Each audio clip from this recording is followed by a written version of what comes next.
Si ta vie devait s'achever dans un désert, que voudrais-tu qu'on en retienne de toi? Ta vie ne se joue pas dans les grandes décisions, elle se joue dans ces jours qui s'écoulent sans que tu les vois, qui passent sans bruit, où rien ne semble bouger, et où doucement une part de toi disparaît. Le temps est un maître exigeant, et malgré nos fautes, nul ne peut revenir sur ses pas. Cette idée, Dino Buzzati l'a enfermée dans un roman, Le désert des Tartares. L'histoire d'un homme qui a passé sa vie à attendre en pensant qu'il finirait un jour par vivre vraiment.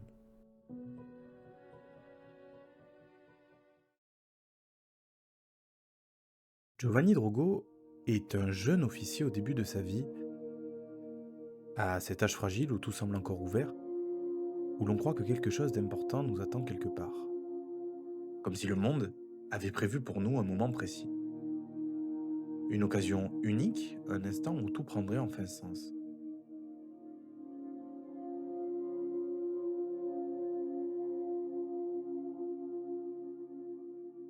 Lorsqu'il est envoyé à la forteresse Bastiani dans le royaume du Nord, il n'y voit d'abord qu'une erreur.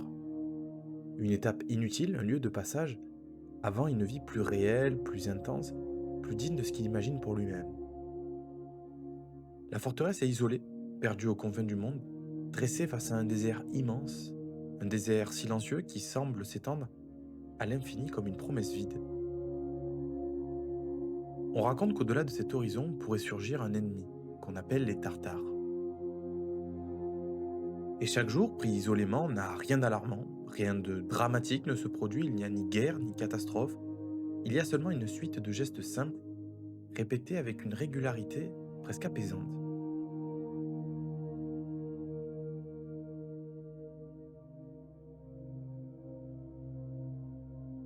Se lever, marcher le long des murs, observer l'horizon, attendre sans vraiment savoir quoi. Et peu à peu, sans qu'il puisse dire à quel moment précis, tout bascule. Drogo commence à s'habituer. Il repousse son départ, pas définitivement, juste un peu, encore quelques jours, quelques semaines, quelques mois peut-être, parce qu'après tout, il n'y a pas d'urgence.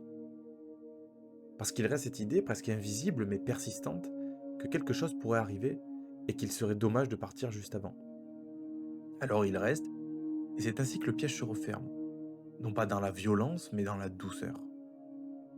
La forteresse devient un monde en soi, avec ses rythmes, ses règles, ses visages familiers. Les journées s'y ressemblent toutes au point de devenir indistinctes, comme si le temps cessait d'être une succession d'instants pour devenir une matière uniforme. Il y a les autres hommes aussi, ceux qui, comme lui, un jour sont arrivés avec des projets, des attentes, une idée de leur avenir. Avec eux, Drogo parle, partage, rit parfois. Une forme d'amitié sincère naît, étrangement immobile, comme suspendu dans le même espace clos, nourri par le même vide. Et personne ne part vraiment parce qu'il n'y a jamais de raison suffisante pour partir aujourd'hui plutôt que demain. Parce que demain semble toujours plus approprié, c'est ce que Blaise Pascal appelait le divertissement. Pas au sens du loisir, mais au sens d'un mouvement plus profond. Tout ce que l'on met entre soi et le silence pour éviter de voir ce qui est là.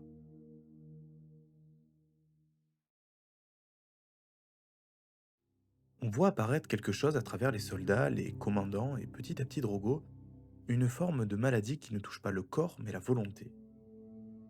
Ce n'est pas une souffrance brutale, ni une chute, mais une manière de ne plus agir. Les soldats ne sont pas enfermés et pourtant ils le deviennent peu à peu. Ils continuent de vivre, de parler, de se déplacer, mais quelque chose en eux se retire. L'envie s'affaiblit, les décisions se repoussent et cette immobilité finit par prendre toute la place. Aujourd'hui, cette inaction est là également dans notre quotidien. Peu à peu, un cercle se forme, moins on agit et moins on a envie d'agir.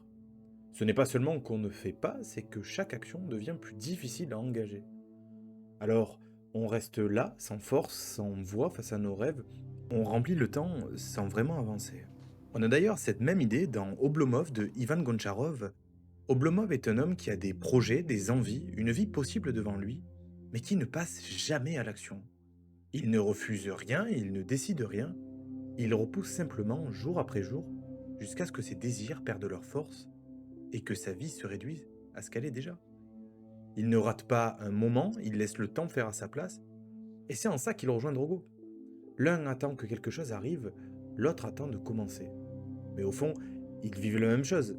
Une vie qui ne se brise pas, mais qui s'efface lentement, sans bruit, dans ce décalage constant entre ce qu'ils imaginent et ce qu'ils vivent réellement.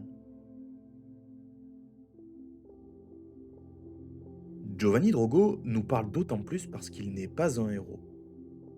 Il ne fait rien d'exceptionnel, ne prend aucune décision radicale, il ne se rebelle pas, il ne rate pas sa vie, il ne commet pas d'erreurs visibles, il fait simplement ce que font la plupart des gens.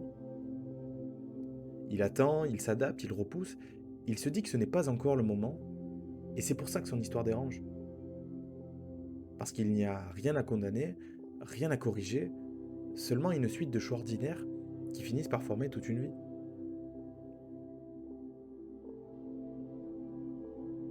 On ne vit pas dans une forteresse face à un désert, mais le mécanisme est le même. Les journées se suivent, tout continue sans qu'il y ait besoin de décider vraiment. On travaille, on s'occupe, on remplit le temps. Rien ne semble grave, rien ne force à changer. On se dit qu'on verra plus tard quand on aura plus de temps, quand ce sera le bon moment, mais ce moment ne se distingue jamais des autres. Le temps ne force rien, il passe.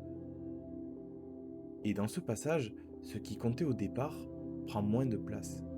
Non pas parce qu'on a décidé de l'abandonner, mais parce qu'on ne le vit plus. Ce qui devait être provisoire devient pérenne, et ce qui devait venir plus tard finit par ne plus venir du tout. Ce glissement, Arthur Schopenhauer le décrivait déjà, on ne renonce pas toujours à ses désirs, il s'use. La forteresse existe dans nos vies, rien n'y est forcément mauvais, mais tout y est déjà tracé, on s'y sent en sécurité et c'est souvent ce qui suffit à ne pas partir. Avec le temps, des liens se créent, on parle, on partage, on rit parfois, une forme d'amitié naît, faite de présence plus que de choix. Elle ne pousse pas à changer, elle s'inscrit dans ce qui est déjà là, et elle rend le fait de rester plus naturel. Le désert est la métaphore de ce que l'on projette, un autre moment, une autre direction, quelque chose qui donnerait un sens différent à ce que l'on fait. Ce n'est pas précis, ce n'est pas urgent, mais c'est là. Drogo ne reste pas pour la forteresse, il reste pour ce qu'il pense voir au loin. Et souvent on fait la même chose. On reste là où on se sent en sécurité, tout en regardant ailleurs. On avance dans ce qui est connu, en laissant au futur le rôle de donner un sens. Et puis, à la fin, il n'y a plus rien à attendre.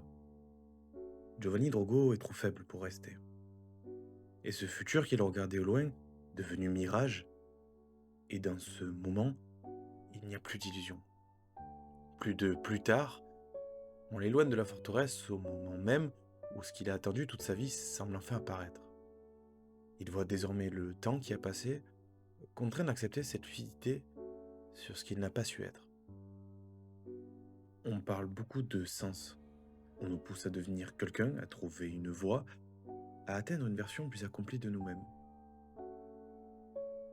Cette idée est partout dans les films, dans les discours, dans ce que l'on nous vend, mais à force de regarder ce que l'on pourrait être, on finit par ne plus voir ce que l'on est déjà.